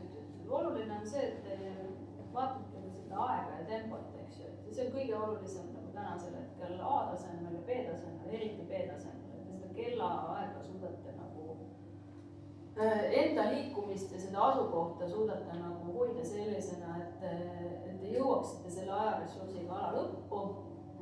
Ei kiirustaks liiga palju, et teil ette ei jää sisse. Sest kui teil taga olete poole ajaga taga, siis tagasi ta tulla ei saa, siis on tuksis, eks ju. Siis juba rääkisime, et maastiku peal kasutate oma abivahendeid, muudate taktikat, siis kindlasti ütlete. Kindlasti tuleb jälgida, et nurgad on alati sellised kohad, mida peab kontrollima. See on tihti alguse probleem, et esimeste saatmistega koerad ei käivitu piisavalt hästi ja jääb algusesse sisse. Et selles mõttes tasub natukene seal alguses ikkagi võtta veidi rohkem aega, kui te mujal võtate. Siis märgistusest ka rääkisime. Sellega on meil tegelikult kaetud. Siis kui te lõpetate, siis ka peate teadma siis, kus te otsisite ja kus te ei otsinud. Näiteks teil käest küsitakse, et järgmised otsingutiimid, et kuhu te saadaksite nad, mis teie poolt jäi võib-olla katmata. Et hea on nagu, kui te peegeldate seda olukorda, mis te siis tegite või ei teinud nagu adekvaatselt. Kiitate õlgu, ütlete, et te otsisite kõik läbi, aga 2 tükki jäi sisse, eks ju, siis te ilmselgelt ei otsinud kõike läbi. Siis natukene peaks sellist nagu enesehinnangu nagu sellele tööle oskama anda. Ja vigurantide asukohad kaardil enamasti kõik kohtunikud tahaks teada neid. Kuigi tavaliselt selleks hetkeks on punktid koos, siis kui ikka inimene näitab täiesti midagi suvalist, siis ma võtan need sealt maha, eks ju, siis ma ei anna nagu ikkagi neid punkte, mis ma juba kokku arvutasin. Aga enamasti sellega ei ole probleeme, aga kui mul ikka täitsa näidatakse niimoodi, et teine pool või teine ots ja ma saan aru, et inimene saab kaardist aru, eks ju, siis ta ikkagi midagi kaotab veel sellest taktikast, et seda peaks teadma. Ja kuni sinnamaani siis, kus te olete tagasiside kätte saanud, et siis ei ole teil sooritus läbi, et pärast lähete siis ära ja mängite, kes mängib Riima või kes mängib Kinnastega, ma ei tea, millega on. Aga kuni sinnamaani peaks siis veel hoidma, et juua ja vett loomulikult korrale anda võib ja verbaalne kiitus ja see kõik on okei. Kas sellel pikal eksamil võib koerale olla ka peale vee mingi? Ei, midagi ei või olla. Siis maa-alal siis need vigurandid, kui te olete leidnud, võetakse siis välja või kaasa. Veetasemel tavaliselt nad ikkagi jäävad kuhugi sinna piirkonda püsti liikuma, et seda tuleb arvestada, et kui koer hakkab tagasi minema näiteks. Et lihtsalt ajakukkuhoiu huvides neid ei pruugita välja võtta. Et kuskil seal lähedal näiteks kõnnib või midagi sellist. Et see, et alasse satuvad juhuslikud inimesed, see ei ole midagi erilist üldse. Meile lihtsalt tundub Eestis, et meil on sellised võimalused, eks ju, et sa saad enamasti ikkagi neid inimesi ohjata, aga mujal on väga see võimalik. See asustus on nii tihe, et hästi läheb, kui neil kõigisugusel koeraga ja ja vigurante võib siis panna 20-meetriste vahedega. Seda väga palju ei kasutata, aga vahest pannakse 2 tükki järjest ka. Et olen ise ka selle lõksu langenud, et selliseid asju võib juhtida. Ja vigurandid ei tohi olla üleni kaetud, et nägu peab ikkagi olema katmata. Muidugi, kui ta on kõhule asendis või nägu ongi allpool, siis see nägu ei ole nii hästi koerale nähtav või juurdepääsetav, et mõned koerad sellest ka heituvad, aga see on nagu normaalne. Siis mis veel on selle taktika ja teie töö osas, et kui te kasutate vilistamist koera juhtimiseks või tagasikutsumiseks, siis see on see, mida kindlasti ütlema. vilega koos ei tohi olla siis häälkäsklust. See võib olla täiesti nagu mingi kombineeritud variant, et näiteks juurdetulekuks vilistate, aga saatmiseks on teil ikkagi häälkäsud, et see on okei. Lihtsalt Itaalias kasutatakse seda vilet üldse väga palju, et seal kasutavad vileta juhti. Ütlebki, et 2 lühikest on siia, 1 pikk on, panen edasi ja siis käibki see vile üle, aga siis ta praktiliselt häälkäsklus. Plaksutamine ei ole lubatud, see ei ole ka vile asemel kasutatav, et jah, te võite koera nagu mingil määral häälega motiveerida, aga see ei saa olla nii, et oi, tule pane nüüd edasi, et sihukest asja ei ole, eks. Et tõenäoliselt saate märkuse, märkust ei kuula, saate hoiatuse, kui seda hoiatust ka ei kuula, siis teise hoiatusega on tegelikult katkestamine. Ja siis enda monteerumine, hoppa siis rääkisime, ei pea kasutama, aga kui teil on A-tasemel ikkagi tihe mets ja te ei hooma neid piire ja asju, siis võib-olla tasuks see asimus endale kuskile tahataskusse ikkagi selgeks õppida, et seda vajadusel oskate. Et siis võtetegi välja ja siin on mets nii tihe, et kasutame. Et see on teie otsus. Ja taktika poolelt siis ongi see, et kõik 3 figuranti või 2 figuranti, palju teil seal on, tuleb leida, kui mõni jääb leidmata, siis ongi midagi alaga nagu katmisega läinud nihu või mingi muu probleem, et te olete hoopis midagi muud teinud, kui see, kui te alguses rääkisite, et siis see taktika läheb tavaliselt mitte rahusamaks. On ka juhtumid, kus kõik on peaaegu ideaalne ja mingil põhjusel jääbki asi nagu lõpule viimata, siis tihti ongi see, et tööst antakse väga kõrged punktid, et seda on 39 miinimum. Seal puhul otseselt ei olegi nagu võimalik ühtegi koera või tiimitöö mingit viga leida, muidugi see ei ole ideaalne Excelit ega ei ole mitte väga hea, aga võibki öelda, et see kõik plaan oli hea, mingil põhjusel jäi viimane ots tegemata või siis täpselt tulema sinna hea peale.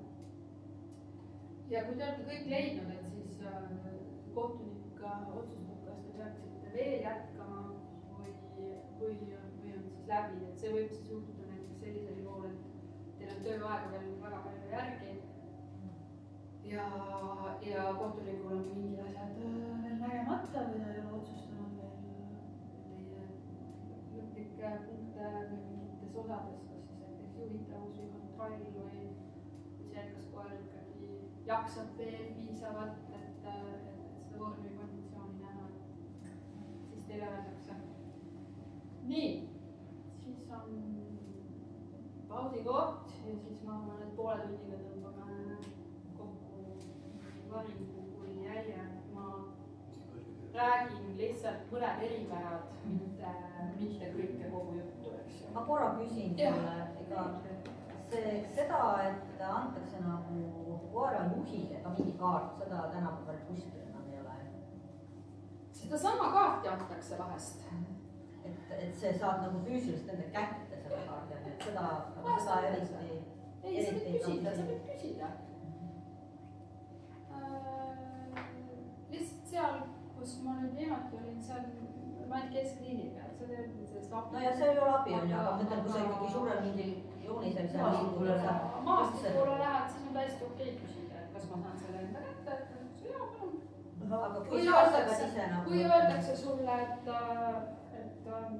et ma näitan, kui vaja, et küsi minu käest, on ju, kui sa tahad mingil põhjusel, ma ei tea, võtad oma märkmiku välja taskust ja joonistad omale, kui tahad. Tähendab, et mingi märkmik võiks kaasas. Teil võivad kõik asjad olla kaasas. Aga ülealuseid ei ole soovitav. Ütles meile koolitaja. Keelatud abi ei ole kaasas. Kui te ise tahate kasutada, minul on näiteks selline riskide märkmik. Mul on siin näiteks kirjutatud endale need küsimused üles näiteks varingu jaoks. kasvõi enne starti minekut korraks need küsimused üle, see punkt, jah, seda pean ka küsima, kõik panema. Sama hästi võib see mul olla see vestitaskus ja mõned tulevadki nagu vahel. Ja siis teil on nagu checklist ees, ta on enda peas läbi mõelnud, et mis ta sellest legendist kätte sai, nii ees üle küsida. Aga mis tal puudu on, need küsida.